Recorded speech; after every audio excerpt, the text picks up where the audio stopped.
Hey guys, how's it going? It's been a little bit, but that's okay. We're here in this very lovely kind of rainy, dreary Sunday, as you do. So I'm going to do a quick little recap of the last few days and the next week's kind of coming up, and then I have mail to open. All stuff I ordered and have received in the last week or so. And I know what almost all of it is. This one confuses me just because I do not recognize that name and I do not remember what I ordered. So we'll get to that. We'll do that one last because it's a surprise. But last week, we'll start with last week. Last week did Outlaw Saint practice on Wednesday, Strike 13 practice on Thursday. Had a gig with Strike on Friday, which was the Glitched Out Productions summer kickoff at the Red Sea, which was a heck of a lot of fun. It was a very good time. It was us, we opened, and it was a good set.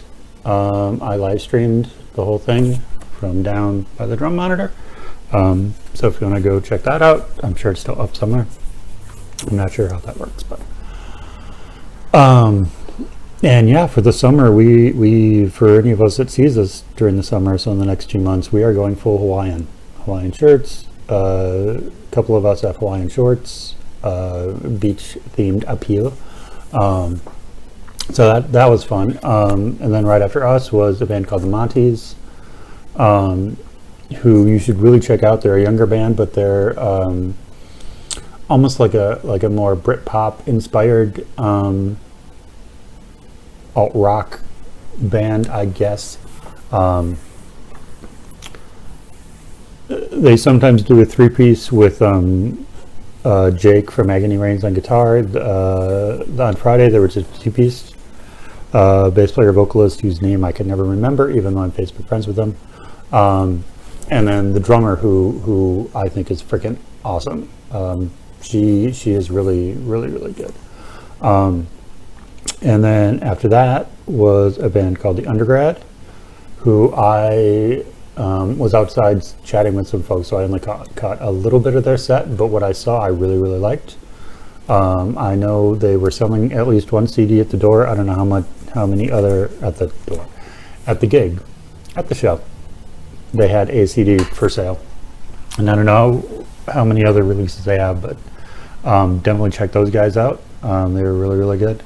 And then, of course, closing the night was our buddies Fix the Glitch, who I've already talked ad nauseum about, and how much I really like those guys, both as a band, as people, as musicians. They're just awesome. And James is doing a hell of a job trying to promote the local scene and get stuff together. So kudos to him. And then Saturday, hung around a little bit during the day, and then last night, Saturday, today being Sunday, yesterday Saturday, headed down with a friend of mine down to the Driftwood and caught Atomic Beat for the first time. And they were pretty cool. I mean, I gotta say, if you like your new wave 80s stuff, late 70s 80s stuff, definitely check them out. They got some talent there. And we hung around enough to hit up. Oh my God, it's been a long weekend. I can't really talk. I'm sorry. To catch another band, again, I have heard of for what seems like years. I don't know how long they've been around, but a band called Bitter Root, and they were pretty cool.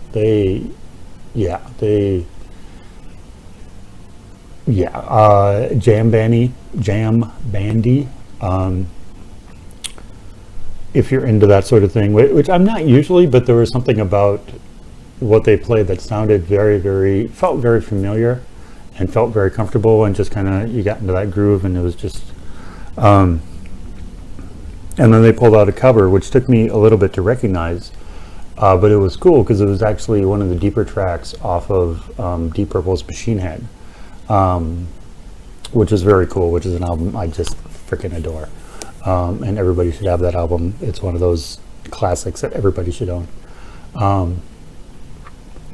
So yeah, so that was cool. So that was Saturday. So this week coming up is exciting because Tuesday and Wednesday, Strike 13 is going into the studios, a real studio. No offense, Dan, we love recording with you. You're awesome, but and you're mobile, which is one of the things I think we like recording with you. But we are heading into 1459 Studios with my friend Will to track the first original Strike 13 single. So that should be fun. If you've been to our last two shows, you have heard it. It's a nice little ditty called Get Drunk. And yeah, so that's what we're doing Tuesday and Wednesday nights. That'll be awesome. I don't think I've ever recorded in an actual recording studio before. Trying to think. I don't think so. I mean, all the recordings I've done has either been, again, when a guy came out with all his gear and set up wherever we were practicing, or with Max Lewis, he had kind of a studio in his basement, in the basement of his house, which again, very, very cool, and I love Max, he's awesome.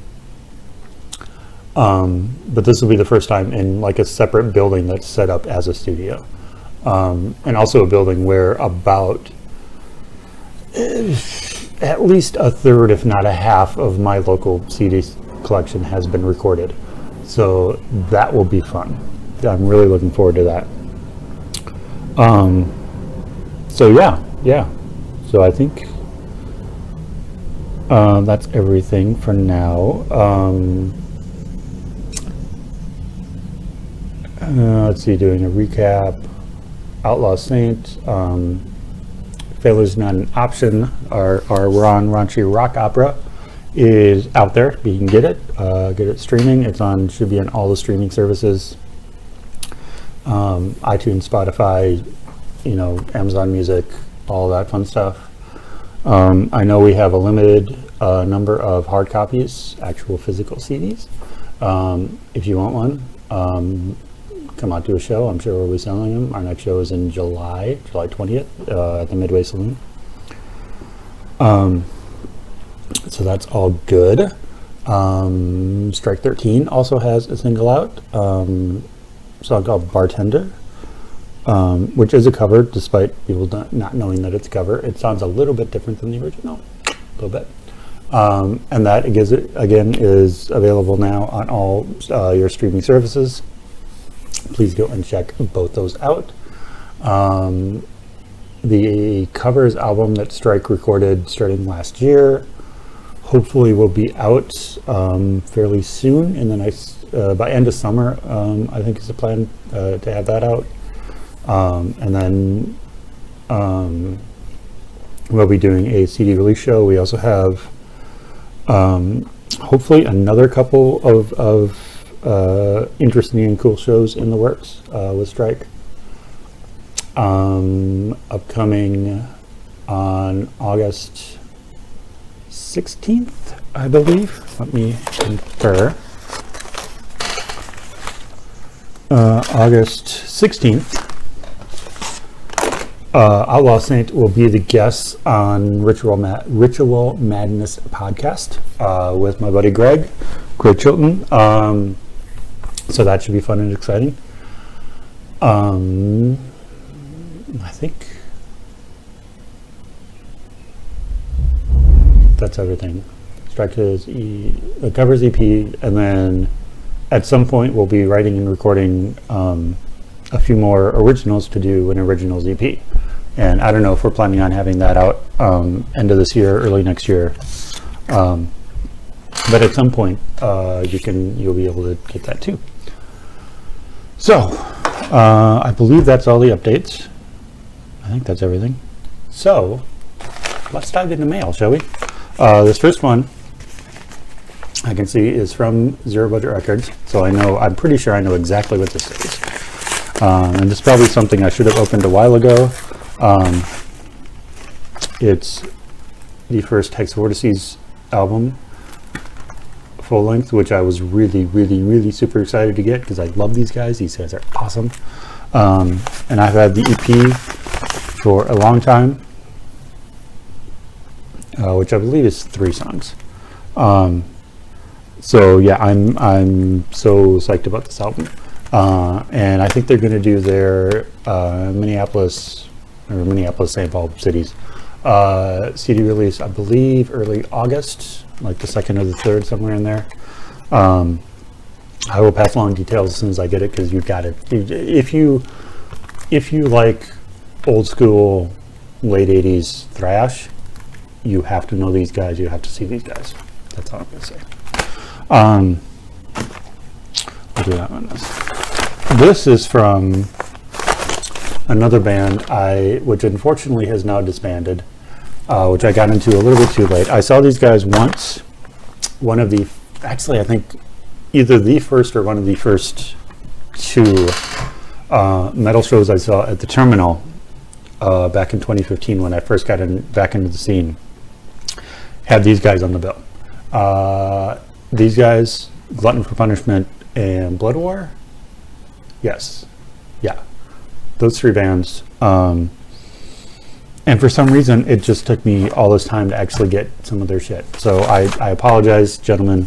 But I did see you at that show, and I thought you were awesome. And, you know, so we have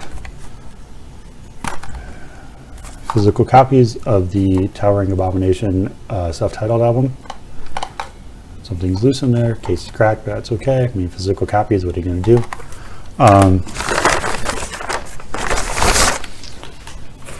And of course, because I don't have enough local band t-shirts, I did a count the other day for anyone that's interested.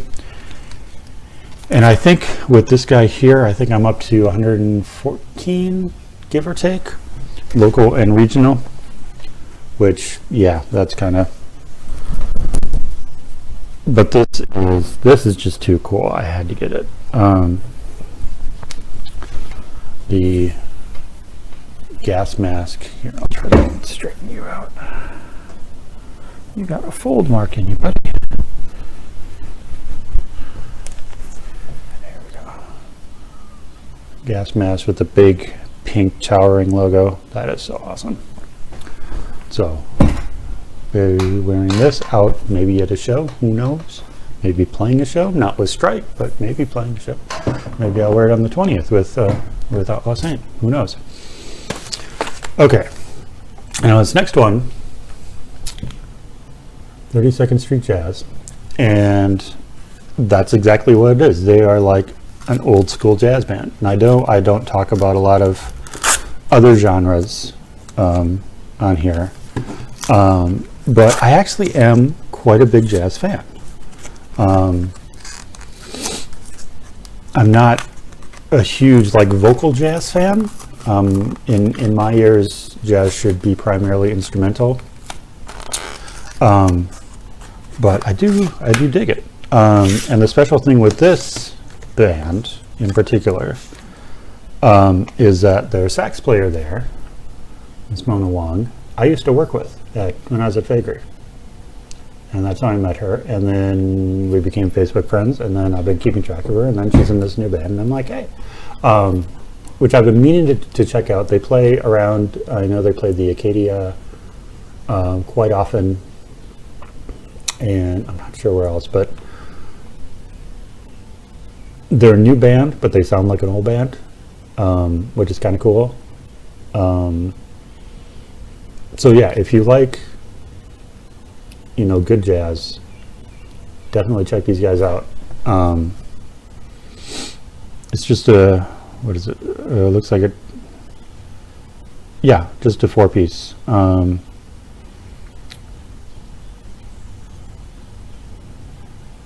Yeah. So definitely check them out, 32nd Street Jazz. Okay, now the mystery one.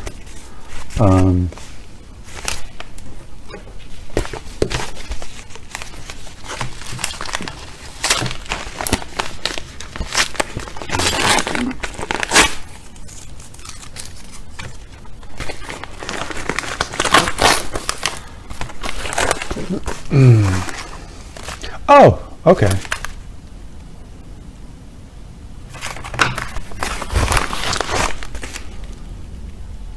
So this guy, and this shows how much I pay fucking attention, this guy must be one of the new members of Lamb, Cold Kingdom.